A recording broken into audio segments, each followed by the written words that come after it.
جو دے گا اللہ، شفا دینے والا اللہ، جلانے والا اللہ، مارنے والا اللہ۔ 40 دن بھوپال میں گیا تھا چلا کرنے، اب 40 دن چلا کرنے میں یہی بتایا شفا دینے والا اللہ، مارنے والا اللہ۔ بے شک ہمارا ایمان ہے۔ اب جب وہاں سے آیا تو وہاں سے آنے کے بعد اس کے لڑکے کو بخار، طبیعت خراب ہو گئی۔ اس کی بیوی نے کہا تبلیغی جماعت سے چل بیٹا دکھا دیں، بھیا دکھا دیں ڈاکٹر کو۔ ارے بولا جو دے گا اللہ دے گا۔ دوسرا دن ہو گیا، ارے بھائی دکھا، بولا جو دے گا اللہ دے گا۔ تیسرا دن ہو گیا، چوتھا دن ہو گیا، 10واں دن نکالی چپل، بولی کم بخت، روٹی میں دیتی ہوں مجھ سے مانگتا، کھانا مجھ سے مانگتا، پانی مجھ سے مانگتا، چائے مجھ سے مانگتا، ناشتہ مجھ سے مانگتا، اور بچے کی بات آئی تو اللہ اللہ کر رہا ہے۔ بولا مسئلہ گڑبڑ یہ ہے۔ ابھی بھوپال اجتماع میں گیا تھا تبلیغی جماعت کے، تو انہوں نے یہی بتایا۔ اب اس کی ڈاکٹر کی بیوی ڈاکٹر رام کمار کے پاس لے گئی، اس نے دیکھا طبیعت، اس نے کہا مسئلہ یہ ہے انفیکشن ہے، یہ اینٹی بائیوٹک چلے گی، یہ فلاں چلے گا، اب لے جاؤ۔ لے جانے کے بعد 10 دن دوا کھلائی، 10 دن کے بعد اس کی لڑکے کی طبیعت ٹھیک ہو گئی۔ اب مٹھائی کا ڈبہ لے کے پہنچے، ڈاکٹر صاحب آپ نے میرے بیٹے کو ٹھیک کر دیا، میرے بیٹے کی طبیعت ٹھیک کر دی۔ اب سننے نے پکڑ لیا، کم بخت ابھی تک تو کہتا تھا شفا اللہ دے گا، زندگی اللہ دے گا، مارے گا اللہ، چلائے گا اللہ، یہ ڈاکٹر رام کمار کی دوا کو وسیلہ بنا دیا۔ بولا بھائی شفا تو اللہ نے ہی دی ہے، لیکن وسیلہ رام کمار کی دوا بن گئی۔ گریبان سننے نے پکڑا، کم بخت جب رام کمار کی دوا وسیلہ بن سکتی ہے تو خواجہ کا آستانہ وسیلہ کیوں نہ بنے گا، غوث کا آستانہ وسیلہ کیوں نہ بنے گا، مخدوم کا آستانہ وسیلہ کیوں نہ بنے گا۔ سبحان اللہ، سبحان بے اللہ۔ عشق نبی پڑھتے ہیں بخاری،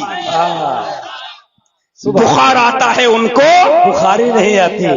الحمدللہ ہم محمد رضا والے ہیں، ہم خدا کو مانتے ہیں، ہمارا عقیدہ جو دے گا اللہ، شفا اللہ، زندگی اللہ، موت اللہ، بیماری سے چھٹکارا اللہ، لا قوت الا باللہ، بے شک لا قوت الا باللہ۔ لیکن یہ دوا سے شفا تو دوا سے ہے، لیکن حقیقت میں شفا وہی سے ہے۔ بے شک صوفیہ فرماتے ہیں اگر یہ نہ ہو تو کتنے دوا کرتے رہتے ہیں اور کرتے کرتے مر جاتے ہیں۔ جی بے شک حق ہے۔ اگر شفا اس کی طرف سے نہ ہو، موت اس کی طرف سے نہ ہو، زہر کے اندر طاقت ہے کہ مار دے، کتنے زہر کھاتے ہیں بچ جاتے ہیں۔ بے شک لیکن اللہ نے عقل دی ہے، اللہ نے دنیا میں دارالاسباب سبب پر ہم کو ڈیپینڈ کیا ہے۔ اب تم کہتے رہو اللہ بیٹا دے دے، اللہ بیٹا دے دے، اللہ بیٹا دے دے، اللہ بیٹا دے دے، اللہ بیٹا دے دے۔ ایک ولی گزرے، کم بخت نکاح کیا، بولا ابھی تو نکاح نہیں کیا ہے، تبلیغی جماعت میں گیا تھا یہی سنا ہے اللہ دے گا۔ ابے کم بخت اللہ ہی دے گا، لیکن وسیلہ بیوی کا ہوگا۔ بے شک سبحان اللہ، سبحان اللہ۔ کوئی بات ہے؟ وسیلہ بیوی کا لڑکا تو اللہ ہی نے دیا، لیکن بیوی کو جب شادی ہوئی، نکاح ہوا، اب اس کے بعد شہزادہ آ رہا ہے، کس نے دیا؟ خدا نے دیا ہے۔ وسیلہ بیوی کو بنایا ہے، شوہر کو بنایا ہے۔ دنیا دارالاسباب ہیں، قدم قدم پر ہم کو محتاج کیا گیا ہے، قدم قدم پر۔ کیا رب کی قدرت نہیں تھی کہ ایسے ہی آسمان سے لڑکے آ جاتے؟ کیا رب کی قدرت نہیں تھی کہ تم جوان دنیا میں آ جاتے؟ لیکن نہیں، تم کو بچہ پیدا کیا گیا ہے، تمہارے اندر طاقت نہیں، ہاتھ تھی لیکن اٹھنے کی طاقت نہیں تھی، آنکھ تھی لیکن تمہیں سمجھنے کی طاقت نہ تھی، ذہن دیا تھا لیکن وہ قوت نہ تھی، تمہارے اندر زبان تھی لیکن بولنے کی طاقت نہ تھی، تمہارے اندر قدم تھے لیکن چلنے کی طاقت نہ تھی، لیکن تمہارے ماں کے آغوش میں تم کو رکھا۔ اب ماں نے تربیت دی، تم کو کھلایا پلایا نہلایا، تم کو طاقت کی چیزیں دی۔ شفا اللہ ہی کی طرف سے ہے، زندگی اللہ کی طرف سے ہے، لیکن وسیلہ تمہارے ماں اور باپ کو بنایا گیا۔ ہلکے ہلکے بڑھتے چلے گئے، ہلکے ہلکے بڑھتے چلے گئے، ہلکے ہلکے بڑھتے چلے گئے۔ اب وہی قدم ہے جو ہلتے نہیں تھے، لیکن اب اس قدموں سے تم چل بھی رہے ہو، اس قدموں سے تم بیٹھ بھی رہے ہو، ان ہاتھوں سے تم کھا بھی رہے ہو، اس منہ سے تم پی بھی رہے ہو،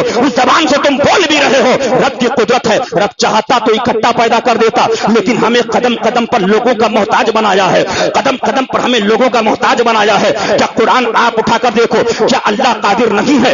آپ جگہ جگہ مدرسے کھولتے ہو, دیوبند کا مدرسہ, ندوہ کا مدرسہ, تبلیغی مدرسہ, جماعتی مدرسہ, اہل حدیث کا مدرسہ, کیوں جا رہے ہو؟ قرآن پڑھانا ہے, کیوں جا رہے ہو؟ قیاس سکھانا ہے, کیوں جا رہے ہو؟ مولانا بنانا ہے. ابے جاؤ مسجد کے دروازے کے اوپر کہو مولانا میرے مولا میرے بیٹے کو عالم بنا دے, میرے بیٹے کو قاری بنا دے, میرے بیٹے کو حافظ بنا دے, میرے بیٹے کو عالم بنا دے. اگر کہو رب قادر نہیں ہے تو کافر ہو جاؤ گے. بے شک بولو, اگر کہو کہ قادر نہیں تو کافر. لیکن رب بتا رہا ہے, مشیت بتا رہی ہے, تمہیں محتاج بنایا ہے. قاری بنانا ہے تو قاری قرآن کے پاس جانا پڑے گا, مولانا بنانا ہے تو عالم کے پاس جانا پڑے گا, مفتی بنانا ہے تو فتوا دینے والے کے پاس جانا پڑے گا, مرید ہونا ہے تو پیر کے پاس جانا پڑے گا. اسی لیے کچھ لینا ہے تو شہنشاہ تپنی میں جانا پڑے گا. ہمیں رب نے محتاج بنایا ہے. بخدا خدا کا یہی ہے در, نہیں اور کوئی مفر مقر. جو وہاں سے ہو یہیں آ کے ہو, جو یہاں نہیں تو وہاں نہیں.